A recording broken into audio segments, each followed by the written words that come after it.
امام علی مقام کا درجہ اتنا تھا کہ اگر وہ دریائے فرات کو حکم دیتے تو یہ ایمانداری کی بات ہے، حکم دیتے وہ جس کا پانی روک رکھا تھا وہ امام حسین کے قدموں میں آ کے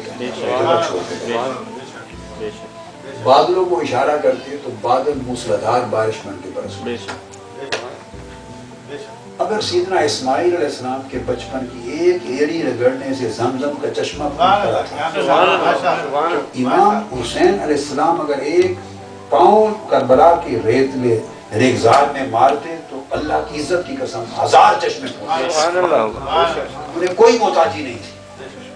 مگر ان کا مقام تعلق باللہ اور مقام تعلق عالم دیکھیں کہ اس میں ایک ایک تن رگیدا گیا، ٹکڑے ہو گیا، سب کچھ ہو گیا، مگر ضبط نہیں ٹوٹا، صبر نہیں ٹوٹا، حتیٰ کہ نہ صرف شہادتیں ہوئی، سر قلم ہو کے نیزے پہ چڑھ گئے، قرآن پڑھتے رہے، مگر ضبط و صبر نہیں ٹوٹا۔ یعنی اللہ کے تعلق میں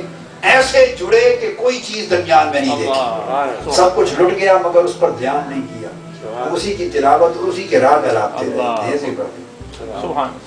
یہ رضا اور توکل اور تفویض کا وہ مقام بلند ہے جس کی مثال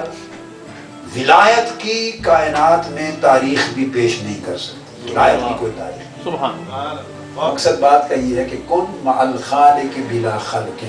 اللہ کے ساتھ تعلق ایسا رہے کہ مخلوق کا دھیان ہی رہے کہ کوئی آپ کے ساتھ کیا کر رہا ہے۔ کن مع الخلق